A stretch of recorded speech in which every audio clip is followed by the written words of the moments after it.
हम अपने भारतवासियों को अगर हम परम सुखी करना चाहते हैं तो केवल वस्तु और व्यवस्था से नहीं कर सकते, उनका बौद्धिक स्तर सुधरना चाहिए। आज हमारे समाज का बौद्धिक स्तर गिरता चला जा रहा है, बहुत चिंता का विषय है।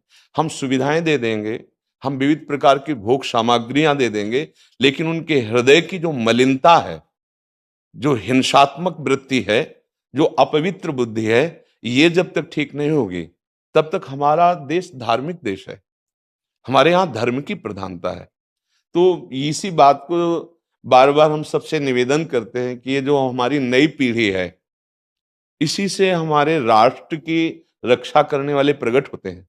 जो विद्यार्थी जन है, उन्हीं में कोई एमएलए बनता है, उन्हीं में कोई सांसद बनता है, उन्हीं में कोई मुख्यमंत्री बनता है, उन्हीं में कोई राष्ट्रपति या प्रधानमंत्री उन्हीं में अपने लोग भी सब थे।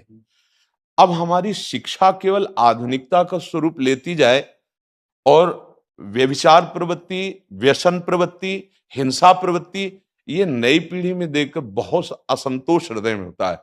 इसीलिए कितनी भी शरीर में पीड़ा हो, हम प्रयास करते हैं जितने से जितने सामने हमारे भगवत स्वरूप जन आते हैं, पहले बुद्धि शुद्ध होनी चाहिए। मय्ये वो मन आदत्स्व मयि बुद्धिम निवेश है, तो निवशिष्यति मय्ये व अत ऊर्ध्वम न संशया, तू मेरे में ही निवास करेगा, अर्थात भगवदानंद में।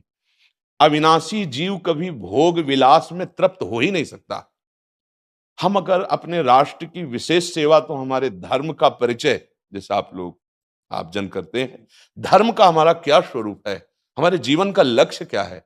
हमें जितना राम जी प्रिय हैं, कृष्ण जी प्रिय हैं, उतने ही भारत देश हमारे लिए प्रिय है।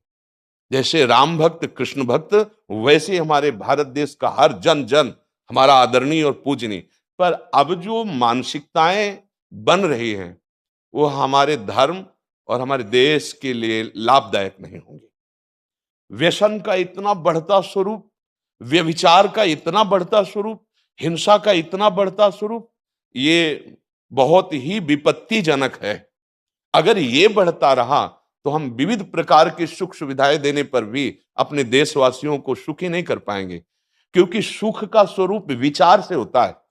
सुख और दुख की स्थिति सत्य नहीं है, आगमा पाइनो अनित्यास, लेकिन हमारा विचार, और विचार हमारा गंदा हो रहा है।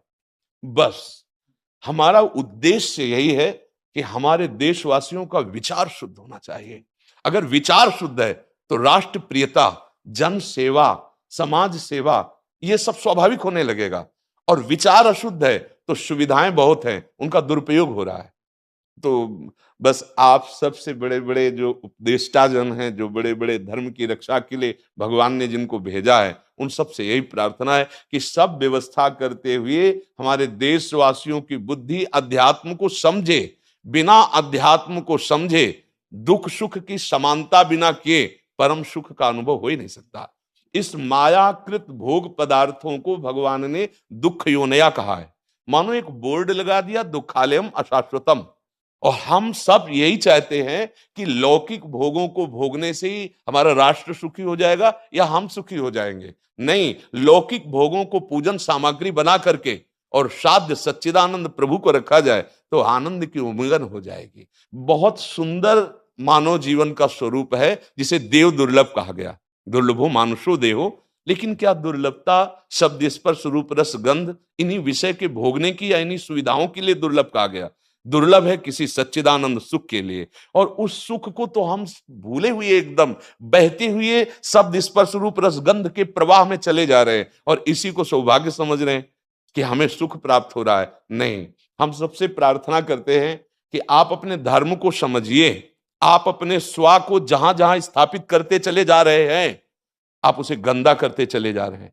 मदिरा में, हिंसा में, द्यूत कीड़ा में, व्यभिचार में, इसे दोष नहीं समझा जा रहा है। और हमारे शास्त्र और हमारा धर्म इसको निषेध करता है। कलयुग की स्थिति बताई गई है। छोटे छोटे बच्चे व्यसन करने में लग गए। आज स्कूली विद्यार्थी जिनको ब्रह्मचर्य से पुष्ट होना चाहिए, वो ब्रह्मचर्य नष्ट कर रहे हैं। ये बड़ा चिंता का विषय है। हमारे देश के लिए जो जवान चाहिए, हमारे देश के लिए जो भक्ति चाहिए, उसमें बुद्धि और शरीर बल दोनों होना चाहिए। शरीर बल क्षीण हो रहा है क्योंकि व्यभिचार प्रवृत्ति में बहुत कमजोर अवस्था में, जैसे गेहूं की फसल है और गलेथ में काट ली जाए, तो न दाना मिलेगा न सही भूस मिलेगा। ऐसे ही 20 वर्ष की अवस्था तक यदि ब्रह्मचर्य नष्ट कर दिया जाए तो वो गृहस्थ के योग्य में नहीं रह सकता। राष्ट्र सेवा की क्या बात है। हमारे राष्ट्र सेवा के लिए बहुत विशाल हृदय की आवश्यकता है। हमारे शरीर को बहुत स्वस्थ रखने की आवश्यकता है, तभी हम समाज सेवा, राष्ट्र सेवा। तो शरीर और बुद्धि दोनों का स्वस्थ होना बहुत आवश्यक है। तो शरीर को तो नष्ट किया जा रहा है विषय भोगों में। लोग समझने लगे हैं कि मांस खाने से हमारा स्वास्थ्य अच्छा रहेगा, हम बलवान बनेंगे। अध्यात्म बल नहीं तो तेरे शरीर की चर्बी बढ़ा ले, लेकिन तू न काम पर विजय प्राप्त कर सकता, न क्रोध पर, न लोभ पर, न मोह पर, न हिंसा पर। फिर क्या जीवन। तो इसीलिए हमारा बार बार हृदय में सबसे प्रार्थना है, जिस संत भगवान भी आते हैं, कि देखो इस समय आवश्यकता विचार शुद्ध करने की है, आहार शुद्ध करने की है, आचरण शुद्ध करने की है। हमारे देश ने चरित्र की पूजा की है। रावण किसी बात में कम नहीं था।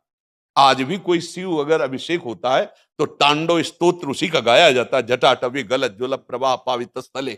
ऐसा विद्वान और ऐसा बलवान जो 20 बार जैसे झूला आराध्य देव को झुलाया जाए, ऐसे महादेव सहित पार्वती को बाजुओं पे झुलाया, वो महाबली चरित्रहीन हो गया तो अपने देशवासियों ने राक्षस कह दिया उसको। चरित्र, आज हम चरित्र पर ध्यान ही नहीं दे रहे। चरित्र बेचना मतलब कोई समझ में नहीं आ रहा। छोटे छोटे बच्चे चरित्रहीन हो रहे हैं। हमारा राष्ट्र संकट में पड़ जाएगा अगर हमारे बच्चे व्यवस्थित नहीं हुए, उनकी बुद्धि शुद्ध नहीं हुई, उनका स्वास्थ्य ठीक नहीं रहा। कौन आगे चल कर के है? यही पीढ़ी तो है ना। इन्हीं में से तो निकलते हैं हमारे राष्ट्र भक्त, भगवत भक्त, देश सेवी। तो सबसे यही प्रार्थना है कि हमारे नई पीढ़ी को सुधारा जाए।